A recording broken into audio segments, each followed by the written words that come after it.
But we also this evening have a very, very special guest, folks. He is an attorney so good. He's an attorney so good that he could get light fishing with hand grenades reduced to just lighting off fireworks before the 4th of July. He is one of the finest attorneys in all God's creation. He is the man for you, the man from wearing the hat of BYU, the one, the only, Nate Dallon. How we doing, sir? Phil, as is always the case, your intros should just be the show. I mean, I think we can shut her down now. It's all downhill after that introduction. To get this back to, if you want to be a peace-loving American, you have a couple. Luckily for the United States, we have a lot of options on the table. We can do J.D. Vance style isolationism. I believe that he is more on team, let the world burn. We just got to take care of our own. I actually do think Trump believes in a little bit of meddling. I think Trump has a little more, I want to go cut deals around the world. I want to be in the middle of all the action, right? He's got more of that kind of vibe to him. I mean, the dude's trying to just take the Panama Canal, Greenland, and then out of nowhere, the Gaza Strip? What? Right. Like, yeah, you want to talk about some meddling. Yeah, that guy's Trump has a little more of this like meddling kind of impulse to him. And I also think that other people around him outside of Vance. So I think the true hardcore isolationist peaceniks are Vance, Tulsi Gabbard, and the guy who looks like Voldemort. Boy, you gotta be more graduated from Duke, Stephen Miller. Okay, right? Yeah, there we go. And then inside of the intelligentsia that's around Trump, you can throw in Bannon, right? He's all in for that. RFK Jr., I'm sure, is of the same mind, right? These guys are the hardcore, like, we are not interested in one American bullet killing one person without serious cause, right? But then on the other side, you got Rubio, right? You've got Bessett from the Treasury Department. You've got Hegseth himself. I think Hegseth has shown he wants America to be kicking butts. And you don't be kicking butts if you're doing nothing, right? So these guys are more willing to go out and be active. I get the feeling that Hegseth is going to be the guy that's like, he thinks it's better to ask forgiveness than permission from the president. Like, okay, all right, Mr. President, let's say that we bombed this island here. How mad would you be? Well, why did you do that? Sorry. Yeah, it's always better to ask forgiveness and permission from him. Now, he's a Marine, and so it's kind of funny that like some of the people that like hate Trump, but they're in kind of the neocon camp of folks that I kind of follow on Twitter. He's like their, other than this text thing, he's like their one like shining light of hope in the Trump administration. Is like, oh, okay, maybe a little bit of neocon, just kick butt goodness can make its way through. And I'm like, oh, okay, Pete, he's good, but he still serves at the pleasure of the president. So no, that's right. Steve Bannon has said the most important conversations are going to be between these three factions inside of the White House. Steve Bannon is really leery of the techno oligarch guys. So we're talking Peter Thiel, David Sachs, Elon Musk, the PayPal mafia bros, right? They're kind of one faction of the party.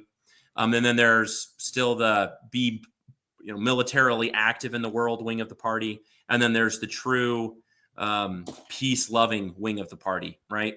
And it's kind of broken up into those three groups. And Bannon thinks that the most important question for all of humanity, not just the United States, is which of those three groups is going to ultimately convince Trump and control policy. Because he thinks that it needs to be RFK Jr., J.D. Vance, and the peace-loving, America first, manufacturing, Christ-loving wing of the party. That needs to be who wins. It can't be the techno bros, and it can't be the guys who are still kind of war curious. And he thinks that's it. He's like, the only thing that matters over the next 4 years is out of those three groups, who's winning Trump's attention, who's winning that argument internally. And I find it to be fascinating. I don't know. That might be a little too simplistic, but I think there's some real insight there. Now, to me, I'm kind of like between the peaceniks and the tech oligarchs. Like I don't mind either of them, just so long as the neocons are the ones who lose. Okay, like just so like guys, can we Phil, please work together? On that topic, when you heard it was going to be Rubio, what'd you think? Be honest, Phil. Be honest. It's okay. I was not thrilled when I heard about Rubio. I knew he was going to easily sail through the Senate, and he's Secretary of State, right? Yeah. Okay. Yep. Okay.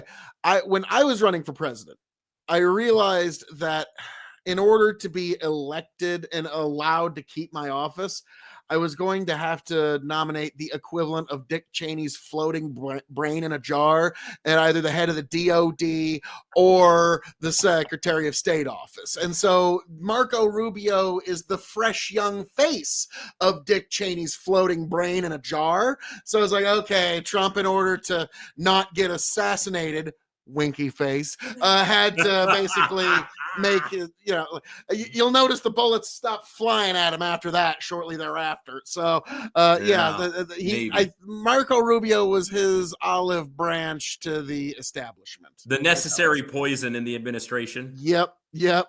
That's that. Like, well, they won't blow up the room when Marco's in it. So is he? Wait, are you insinuating that Marco's actually just a hostage in the White House?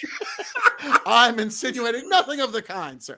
But I see him as basically the olive branch of that neocon. Like they had to have a seat at the table whether we liked it or not because they're part of the party. Now, I'll never forget when my former co-host, he was one of those, I'm a moderate Republican and you guys can't win the election without me. And we totally won the election without any of them. It was hilarious. And it was like, and so I was like, well, okay, guys, we need to give them at least a seat at the table, but they don't need to have a big one. So Marco Rubio, I don't suspect he'll actually he'll actually sit all 4 years as secretary. Oh, fascinating.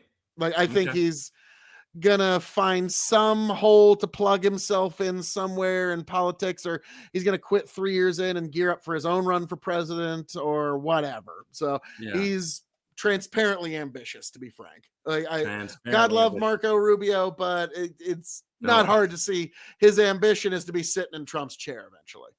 Yeah. Okay. All right. Well, those are good thoughts. I'm interested in those thoughts. Well, Nate, please tell the folks if and where they can find you and everything, all that good stuff, good sir.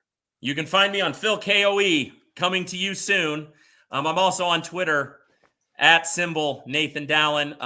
My tag is confirmation bias. That's actually beware confirmation bias. Beware confirming your own biases. That's mostly for myself. I'm on constant notice that I should not be confirming my own biases because I have them.